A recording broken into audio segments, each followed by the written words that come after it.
Yeah, first and foremost, give all praise, honor, and glory to the Most High God of Abraham, Isaac, and Jacob, and his son, the Mashiach, who some call Yahweh Shai Yeshua, Yehoshua. We mostly know as Jesus Christ. We have another brother Nick, leave Straitway. I've been listening to Pastor Rufus. Salute to him. Salute to Pastor Dowell. We have another brother that leaves Straitway. And of course, you know, nobody's gonna leave quietly. And you know, nobody comes in quietly. Usually they're gonna do a video when they first coming in. They're gonna do videos saying how lovely and great it is. And so if an offense does come, they gonna feel it or deem it necessary for them to do videos explaining why they left and explaining the offense, and you know why things weren't the way they thought they were going to be, or why things didn't end up the way they thought it was going to be, what the offense was, can it be reconciled. And maybe it can be reconciled if the brother has left. Now this video been out a few days. I just haven't had time to get to it, and it didn't seem that, you know, what he's saying the offense is with Pastor Dowell is this particular pen. And he spends a lot of time explaining this pen, and he says he's been explaining this pen throughout, you know, I think it was during Tabernacles, he was going person to person, and he showed it to a few people, and they were agreeing that, hey, you know what, that looks like a trident or a bident. I always zoomed it up the same way you're seeing it right now on the screen. And I purposely did that. Why? Because again, I wanted to make sure that, okay, am I tripping? Me, Nick, am I tripping when I see certain things within this emblem, or will other people see the same exact thing? Because I'm doing this live, can you guys in the chat? And long story short, y'all, I'm not going, you know, you can go to the brother page, the message sent. Go to his page. He also does a follow-up message that this wasn't the only reason. The pen is not the only reason that he left. And it goes into the same things that we always knew, or not we always knew, but we've been recently talking about at Straitway, is that, you know, brothers have to, or families have to, turn over all their money. They go to work and hand over their check, and then they get like a $50 allowance. We've heard this out of the mouth of those saints that are there. They've testified to these things as if it was a good thing. And then, you know, people on the outside look like, man, but, you know, it may be something they see. It may be some value that they see. But we can't say, one thing we can't say is that, you know, this thing just railroaded you and you didn't know, and this thing just hit you all of a sudden. Like, that ain't how that happened. You know, somebody asking you for their money, you know, they asking you for it and you handing it over. You could easily say, hey, you know what, I'm not finna hand you over my money. And you probably wouldn't have got on the community without doing that. So you understood that aspect of it. But, you know, later you remove the scale from the eyes, get removed, and you start seeing things differently, especially when you step away. And then, you know, and that's the thing with some of these organizations, we be in them and we don't really see things until we step away, and we like, man, you know, what was I thinking? And that was a lot of the thoughts that came out of those survivors from that Nature Boy cult. Those who was able to get out, those who finally broke free mentally, they look back at themselves like, man, what in the world was wrong with me? And it's easy to fall into those things, especially with the internet, because the internet make things look a certain way. But it's saying brothers and sisters out there don't have certain amenities. Everybody's not on the same level. You'll see the nice, you know, that Straitway, Tennessee, and how beautiful it is out there. And Pastor Dowell has this nice house he done built up now. And even brothers who have issues with that, like, if he's been doing it 30 years, and been building communities, you got, I don't know how you can be mad at him having finally getting himself a nice house. I don't know. I don't have no issue with that. I definitely can't have no issue with that because it ain't my money. But maybe some of the saints that are there and that are investing their money, and they don't have certain amenities, and they see him building something up, they can have certain issues with it. For me, I don't see it. On the outside, I definitely don't see an issue with it. I think Straitway, the ministry, they should be the wealthiest people in Israel. If we had the love and the brotherhood that we should supposed to have amongst a nation of people, if we really move like a nation, the skill sets that they have, they should be the wealthiest people. They should be the wealthiest ministry. They should be the wealthiest. It shouldn't be nobody doing without. And they might be. They might be. They might slick be the wealthiest. But a nice truck and a decent house, man. I don't think that's overdoing it, man. That brother, that union worker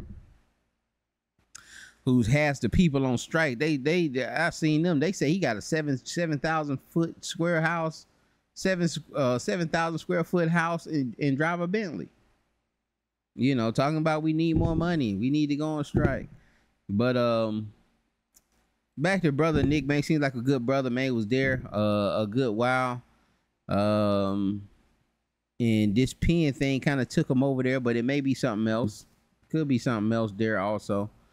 But the pen situation took him down. Maybe the way Pastor Dowell addressed the pen situation. My thing with the whole pen thing, if this is something that was created and molded by that ministry or by, let's say, Pastor Dowell or whoever he got to make the pen, or however if they drew it up, it means whatever they say it means. For me, that's just my opinion. If I drew it up and it just came out of my brain, it means what I want it to mean, because I'm the one who drew it up. I the one created it. Just like the brothers go crazy over the Star of David or the Shield of David. It can be considered pagan. You didn't make that up. It ain't a tulip. Brother be like, man, really it's a tulip. It ain't no tulip. Them folks made the star. Them folks made it up. They said it's a star. They call it the Star of David. They drawed it up. It mean what they want it to mean. There ain't no archaeological stuff that you can find that's showing the Star of David inside these temples or nothing like that, man. It was tulips. It's not a tulip. It's not the bottom of a pomegranate. It is something that the little hat said, this is the star, the Shield of David, that they're going to put on their flag.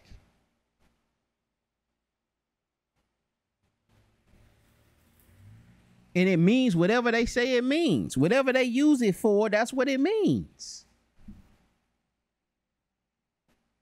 And if it has some pagan stuff to it, and you can look at it and have some pagan stuff, then it can be considered a pagan emblem. But I think this also comes down to us dealing with what is worship. What does it mean to worship something? What does it mean? When it says, and the brother brought out a great point. When he called somebody dumb, and it wasn't in an offensive way. But he was talking about these dumb idols, and he looked up the word dumb, and the word dumb, when he looked it up, meant, like deaf and they can't speak. They can't hear you. So you have dumb idols. Not that these idols are low of intelligence, but the idols can't speak. They can't talk. And you'll have to, stuff like that. You have to apply to things that when we're talking about paganism, because when they carve these images out, they made these. That's why they sit food in front of it. They pray to it. They talk to it. They expect to hear something from the idol. So that was a great. But you have to apply some of those attributes when we're calling things idols, or we calling things pagan worship. We have to show the form of the worship. How are they worshipped? Even the Christmas tree, they're bowing down to it. The history of it. Where did it come from? What does it represent? Are they expecting it to talk? Them leaving milk and cookies out for Santa Claus. And that can be a form of, for me, that can be a form of worship. Who you leaving milk and cookies? Who you leaving milk and cookies out for? All right, this is a dumb idol. You can't talk, you can't do anything, and then you bring it to life. You give the image life, by sitting in the mall, and then your kids sit on Santa Claus' lap. So I think this is, for me, it's not a big deal. And if it really does bring me offense, take it off, throw it in the trash. Or, explain it to Pastor Dowell, which the brother had the words with Pastor Dowell. It seems like Pastor doesn't have a big deal with it. But he did give it a whole class. He did go through it, which the brother showed him trying to explain it and saying that, this is what it means. And brother still felt it was pagan, which if that's what he feels, that's what the Spirit is telling him, by all means, get rid of it. And my thing is, do you have to wear it, or could you just throw it in the trash? Or could you just give it back?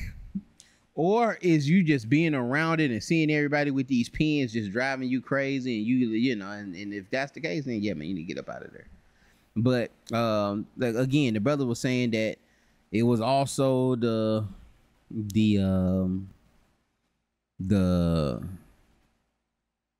whole living situation, the whole way this thing was built up, and he gave his breakdowns in another video here. I think it's here. People try to regulate the learning, leaving Straitway. Let's look at here. This is the other video he did. How I'm supposed to take people sipping on Kool-Aid and they 100% content with Netflix and their play.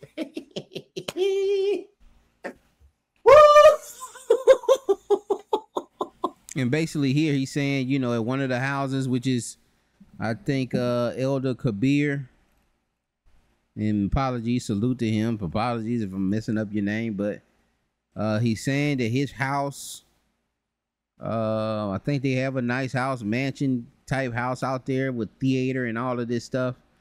So the people are content. If people are content, they content. There's some blessings in contentment. But yeah, man need his own.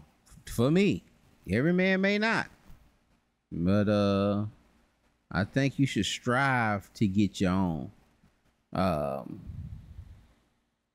That's what you should strive for. We have certain situations where we may need people. You may can't get your own, but you should strive for your own. You shouldn't be complacent in somebody else's, living off somebody else's. All right, but that's just my opinion. That's all they need, y'all. Netflix, a home theater, and they sipping on some Kool-Aid. I remember saying that one time back in my worldly days. It was a snowstorm that was coming in, and I had about 20 boxes. I went to the grocery store, got about 20 boxes of TV dinners, a case of Ice House beers, and something to smoke, and some Zaza. And I placed my, this when that first Xbox came out. Was it the first one? No, it was the Xbox 360. Yeah, it just came out. And I placed it. I showed a picture of my Xbox 360 and all my cigars and all my TV dinners and my Ice House beers. And I said, this all I need. I was complacent. I was like, this it. This the life. I hope this thing snow in for the week. And I remember this sister I used to deal with. She was like, she hit the comment. She was like, "That's all you want? Is that all?" And at the moment though, that was it. You know what I'm saying? At the moment though, but you know, later in life, I never forgot that. You know, just that little jab she threw at me. You know, that little dagger she threw at me. It was like, you know what? Yeah, you know. It's some peace and complacency, but you don't want to get too complacent, man. Especially the way this thing working now, man. The way this grind is now. You gotta stay rolling. You gotta stay hungry because everything is increasing. Everything is getting more expensive. Cost of living is getting more expensive. You gotta just constantly find ways of making more money. Repent, bro. Repent, bro. Repent. I'm loving you enough to tell you repent. You were sounding crazy. Other people may not tell you, but that was not a good look. Take that video down. Take that video down, because y'all really made Straitway look like a cult den. I'm going to just let y'all, I'm going to keep it a buck, y'all.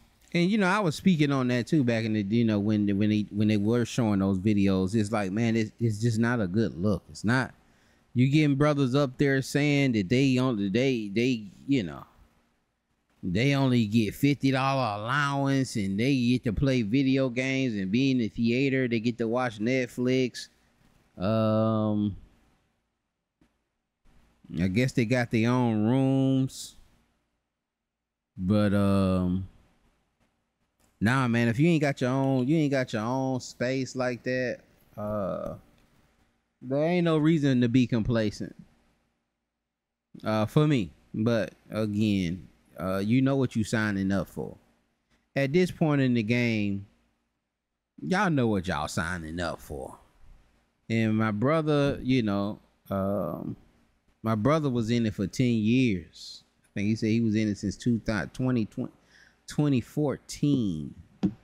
And he has left out of this thing, and it seems like he's in contact with Pastor Rufus. Maybe they can get together, and you know, those that come out, that's what one of the great things about is that those that come out and their minds can get reformed, especially those initial, especially, you know, people like him and Elder Rufus that been there, you know, over a decade, been there a good while, understand certain things, know how certain things work.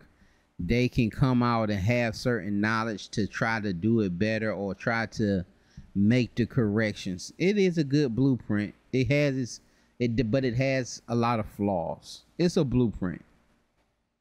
It has a lot of flaws though. And it doesn't take in account the flesh. And I will end with this last thing, because Pastor Dowell did respond to him with things do change. I think his initial video was called Things Changed. You know, it wasn't like this before. And things do change. Money changes people, man. You know, once money starts, you don't know how you gonna act. I want to say I'm a act a certain way. But money does change people. I don't, what's the word I'm looking for? I don't take the flesh for granted. I know the power of that flesh. And it intensifies. If you haven't mortified that thing, it intensifies. That's why you got to die daily. That's why you got to pick up your cross daily. Because it intensifies with money. It intensifies with the more opportunities that you have. All right. The more temptation that you're in front of. Money increases the temptation. You know, so yeah, you know, brother might have been a certain way in the humble beginnings, but as things advance and as things get better and as things get more secure, you know, brothers start looking down plans and planning certain things a little differently, and also may fall into certain temptations. We have to stop lifting these people up. Even myself, do not lift me up thinking I'm somebody. I'm just a lowly, humble servant, a man like you, a human flesh like you. You know, I fall short at times also. I need prayer also. And likewise, I pray for you. I pray for the nation. But we have to understand these things. And again, don't take that flesh for granted. Don't take, you know, and don't take people for granted. People are gullible. A lot of people are naive. I've been through a certain amount of things, far as the streets, far as the corporate world, far as just dealing with a lot of people in a lot of different areas of life, where I'm not gullible, you know. And if I do finally just give in, I just gave it to you. I'm not even expecting anything to come back from it. But if it does, all praises. But if I gave in, I'm not expecting anything to come from it. I'm already accepted. It's a good chance I'm finna lose this. But I'm very cautious about you know, stories, people telling me certain stories, and you know, and that's because of what I've been through and with dealing with certain people and getting God. You got to get God a couple of times. You got to get, you know, getting robbed. You know, it can be just one decision, just one gullible decision. You could have answered the door for the wrong person. And just that one interaction, it can just be one interaction that can mess around and cost you your life, cost you your friends' lives, can get you tied up, can get you killed, can put you in the back, can get you in prison for life. Just one conversation, and can get you inside of a cult. One decision. You mess around and you trust it and you let everything go. Gave him full control. And you found out later that, you know what, that might have been a mistake. So there's nothing wrong with that. You know, I pray the brother, you know, has the structure around him and people around him to help him with that. Even when you're leaving certain organizations, you have certain ties, especially he been in there 10 years, man. You know, that's probably all he knows at this point. You know, never, you know, that was talking about. The first thing we do when we come into this thing is attack our families and try to shove this understanding to them and push them away. When really, just go ahead and live your truth. And they'll see your light and they'll want to understand. They want to understand, how are you glowing like that? How are you so at peace like that? You know, they'll see the change. They'll see the discipline. They'll see the fruits of the Spirit. And they'll want to partake in that. But, you know, when you're coming in, you stabbing them, you break that away, and sometimes them the only people you can come back to. When you have a situation like this and you've been misplaced for 10 years, you know, especially if you hadn't been working or you're not in the system, any system, and nobody knows, but you know, now you looking like, man, what can I, where do I reset at? Where do I restart? And that sometimes you can go back to family. Sometimes that family being there for you, to give you a few months to get back on your feet, maybe giving you a year or two to get on your feet and reestablish yourself coming out of a situation like this. But again, man, pray this thing was edifying. Y'all be blessed. Y'all be careful. Be mindful. Test, prove all things, test them. Don't just jump in certain situations, and understand that this is YouTube. This is not real. Stop putting so many high expectations on individuals and people that you really don't know. You really don't know them. And again, it's hard to understand. It's hard to know a person, until you actually living with them. You can, Joker is going to sell you something. You courting a sister, she going to sell you something, whatever that means. Whatever courting a sister means. She going to sell it to you. He going to sell it to you. If sister, you dealing with a dude, he gonna sell it to you. He gonna sell like he got everything in order and da. Man, you got to test him. You finna come and join and become one flesh, man. Let's lay everything out. What's the debt? How much debt are we in? How much are you making? How many kids do you want? What is everything got to be laid out, man. And so there ain't no surprises, even though they're gonna be surprises. It's gonna be things you're gonna have to go through. But again, man, we'll see y'all on the next one. Shalom, y'all be blessed.